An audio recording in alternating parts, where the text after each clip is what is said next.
Bueno, el último apartado del tema es la inmigración en España, es decir, la llegada de personas procedentes de países extranjeros a nuestro país. Hasta hace muy poco, España era un destino poco interesante para la llegada de inmigrantes.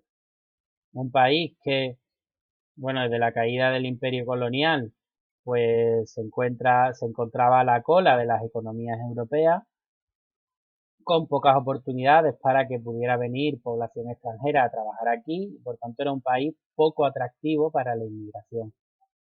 Esta tendencia cambia a partir de la década de 1990, cuando España empieza a desarrollarse y a encontrarse en unos niveles socioeconómicos y políticos cercanos al de los países de la Europa occidental, y esto va a provocar que se produzca un crecimiento sin precedentes de la llegada de inmigrantes a nuestro país. Como digo, buscando oportunidades laborales y además porque es la puerta de Europa, sobre todo si uno viene desde África. Bien, hoy día hay 5 millones de inmigrantes en nuestro país. Si los distinguiéramos, digamos, por continente, pues prácticamente el 45%, es decir, casi la mitad de los inmigrantes que llegan a nuestro país proceden de Europa. Aunque tenemos que distinguir que hay dos perfiles diferentes. Uno, que es el minoritario, digamos, sería el de jubilados que llegan del norte de Europa, de Alemania o de Reino Unido, aunque ya os lo explicaré después. Y después población pobre, que es el mayoritario, que viene del este de Europa, países como Rumanía, Bulgaria, y acogemos, en este caso en Europa, mucha población, en España, mucha población que viene de allí. Después el 25% de los inmigrantes proceden de Latinoamérica, la mayoría de países andinos, como son Ecuador, Bolivia, Perú, Colombia, Venezuela.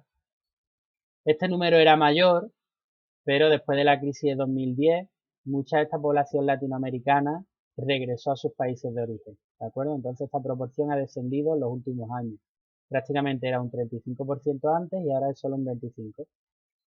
Después un 20% proceden de África, sobre todo son magrebíes, es decir, del norte de África, y básicamente marroquíes, sobre todo marroquíes. Y después tendríamos el 10% restante que procederían de Asia.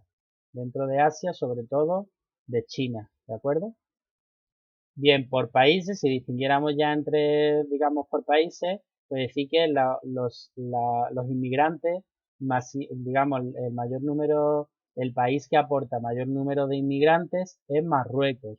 Hay 700.000 marroquíes en nuestro país, 675.000 rumanos, 290.000 británicos, que en este caso ya os digo que son población mayoritariamente de jubilados que vienen a nuestro país a, a completar el último ciclo vital, el último ciclo vital. Después 200.000 colombianos, 200.000 italianos, también europeos, 190.000 chinos, 140.000 alemanes, que son semejantes, digamos, en perfil a estos británicos de los que os hablaba, 140.000 ecuatorianos, que os digo que antes eran muchos más, ¿de acuerdo? Sobre todo en el Levante español, pero que con la crisis de 2010, muchos de ellos que se dedicaban a la construcción volvieron a su país de origen. Después 140.000 venezolanos, es un dato que va en aumento. Acá, ya sabéis, por la situación, digamos, de falta de libertades que hay en Venezuela, digamos, con el chavismo y con Maduro, pues muchos de los disidentes políticos han emigrado y muchos han venido a España. Bien, esta población inmigrante ha venido básicamente a las ciudades, porque es donde hay oportunidades laborales. Eh, ya está, bueno, comentaros eso, que por la crisis económica, pues muchos latinoamericanos, sobre todo de los países andinos, como ecuatorianos, peruanos, se marcharon a sus países de nuevo y que en este caso, pues británicos y alemanes son inmigrantes que vienen con un poder adquisitivo elevado, que vienen ya una vez que se han jubilado, digamos, a disfrutar de sus últimos años de vida en una zona donde tienen un buen clima y una calidad de vida importante. Pues zonas que están densamente pobladas por jubilados alemanes, británicos, franceses y demás, pues sería la Costa del Sol, también la Costa Blanca, las Islas Baleares y demás. Bien. Respecto al sexo y a la edad de estos inmigrantes, Si hablamos, digamos, de la distribución por sexo, es decir, que hay un ligero predominio de hombres sobre mujeres, sobre todo en el caso de los inmigrantes africanos, que mayoritariamente son varones. En el caso, digamos, del este de Europa, hay una mayoría de mujeres, sobre todo de países como Polonia o también de Rumanía. Tenemos muchos casos de mujeres que vienen solas, ¿de acuerdo? Y después tendríamos, en el caso de Latinoamérica, que se prefiere una inmigración con un carácter más familiar. Digamos, emigran familias enteras o matrimonios que después tendrán sus hijos en España, en muchos casos, ¿vale? Aunque es cierto que hay una ligera mayoría femenina. Si distinguiéramos, digamos, si hiciéramos la distribución por edades, pues deciros que la mayoría de la población se encuentra en edad de trabajar. Entonces, casi el 50% de la población son personas que tienen entre 20 y 40 años. Es decir, es población joven, es decir, población adulta, pero en edad de reproducirse en nuestro país. De ahí la importancia de esa inmigración para poder, digamos, contribuir a ese rejuvenecimiento de la población, a intentar luchar contra ese envejecimiento del que hablábamos. El 10% de los inmigrantes son esos jubilados de los que os hablaba, alemanes, británicos, que se van hacia la costa a buscar mejores condiciones de vida. Y ya por último, hablar de los efectos que esa inmigración tiene sobre la sociedad. Ya hemos hablado de esto en el tema anterior, de que la inmigración puede tener consecuencias positivas y consecuencias negativas. Dentro de las consecuencias positivas que tiene la inmigración en nuestro país, pues lo que os he comentado, el aumento de la natalidad. Población que viene, que es más joven, que ya de por sí rejuvenece, digamos, a la población, que además tienen sus hijos en nuestro país, con lo que aportan, digamos, más población. Y además de eso, también a veces vienen con culturas, digamos, donde se promociona más la natalidad, sobre todo en el caso de la población, por ejemplo, musulmana, donde, digamos, la concepción de familia es mucho más amplia. También en caso de familias latinoamericanas. Entonces aquí tenemos familias, digamos, más extensas y por tanto el aumento de la natalidad viene aparejado. Después también algo positivo es que se dispone de mano de obra para sectores que normalmente los españoles no queremos cubrir, por su dureza o por sus bajos salarios, por el motivo que sea. Entonces hay sectores como son, por ejemplo, el sector agrícola, el campo, trabajar en el campo, el cuidado de los ancianos, eh, por ejemplo, la limpieza a domicilio, auxiliares de limpieza a domicilio, en muchos casos también lo hace la inmigración, lo hace el inmigrante, trabajos en hostelería, sobre todo en las zonas costeras, donde hay unos niveles de exigencia más elevados, o también en el ámbito de la construcción. Entonces, en muchos casos, como os digo, que son, digamos, empleos poco demandados por los españoles que son cubiertos por ellos. Algo también muy importante es su contribución a la seguridad social por el pago de las pensiones. Nuestros trabajadores que están trabajando, digamos, dados de alta en sus trabajos, que a los que se les retiene su IRPF, que participan con sus impuestos en el sistema de la seguridad social y por tanto aumentan, digamos, el patrimonio del Estado y permiten, pues, invertir en prestaciones, en carreteras, en hospitales, en colegios, ¿vale? Como cualquier trabajador.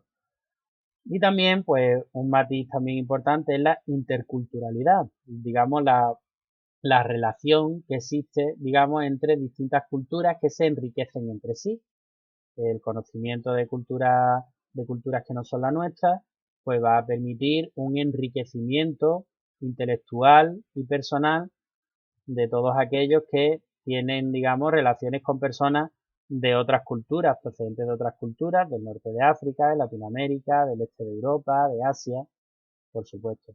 ¿Qué pasa? Pues que también hay efectos negativos, como ya hablábamos en el anterior apartado, pues por ejemplo la falta de control que existe con la inmigración ilegal, la inmigración irregular que llega a nuestro país, que por su falta de derechos porque no computa, digamos, como oficial, pues va a tener que malvivir, está desprotegida, va a ser objeto de explotación por distintos colectivos. van a proliferar las propias mafias que van a introducir esa inmigración ilegal en nuestro país. Os hablo, por ejemplo, de los cayucos, esas grandes embarcaciones que van desde las costas mauritanas hasta Canarias, o las pateras que cruzan el estrecho de Gibraltar, que traen población de manera irregular a nuestro país a cambio de un beneficio económico y de una semi-esclavitud en muchos casos de aquellos inmigrantes que llegan a nuestro país de forma irregular. Después también se desarrollan actitudes xenófobas, como ya sabéis, ese odio al extranjero, porque normalmente pues se utiliza como chivo expiatorio para distintos problemas que hay en nuestro país, por ejemplo la saturación del sistema sanitario, o en algunos casos cuando a alguien le rechazan una prestación, pues en muchos casos pues se produce, digamos, se achaca, digamos, este problema, que hay mucha población extranjera y que ellos tienen más derechos que uno propio, ¿no? Entonces se utiliza, la población extranjera se ha utilizado como chivo expiatorio en muchos casos, se sigue haciendo, ¿vale? Algo que no tiene mucho sentido. De hecho, os incluyo algunos artículos para que leáis, para que veáis la contribución positiva de la inmigración y de hecho la necesidad imperiosa que tenemos de llegada de inmigrantes a nuestro país, de inmigrantes legales, con un contrato de trabajo, con sus cotizaciones en regla y que puedan aportar al sistema de pensiones, al sostenimiento de nuestro Estado. Y ya os digo que por el envejecimiento de la población es que no hay otra, ¿vale? No hay otra posibilidad. Otro problema derivado, otro efecto negativo, digamos, de la inmigración sería la falta de integración de ciertas poblaciones extranjeras. Es cierto que hay ciertos colectivos que llegan a nuestro país que por su modo de vida o por su nivel cultural o por el motivo que sea, pues no se relacionan en exceso con la población, digamos, que llegan, no se integran, mantienen sus propias tradiciones que traían de sus países y, digamos, eso choca, digamos, con las tradiciones propias de España. Sobre todo nos ha ocurrido con la población islámica que ha llegado a nuestro país, que se relaciona entre sí en muchos casos, o en algunos casos, que mantienen su fe islámica y sabéis que, bueno, una fe islámica que en algunas ocasiones pues provoca que la mujer esté en una situación, digamos, por debajo del hombre, la que no tienen igualdad de derechos respecto al hombre y bueno, digamos, esa vocación que decimos islámica, de radicalismo islámico, que en nuestro país pues no cala bien y que en muchos casos pues ha provocado conflicto. Como digo, no es generalizado, pero sí que es cierto que hay falta de integración en algunos colectivos. ¿De acuerdo? Bueno, esto ha sido el tema. Muchas gracias.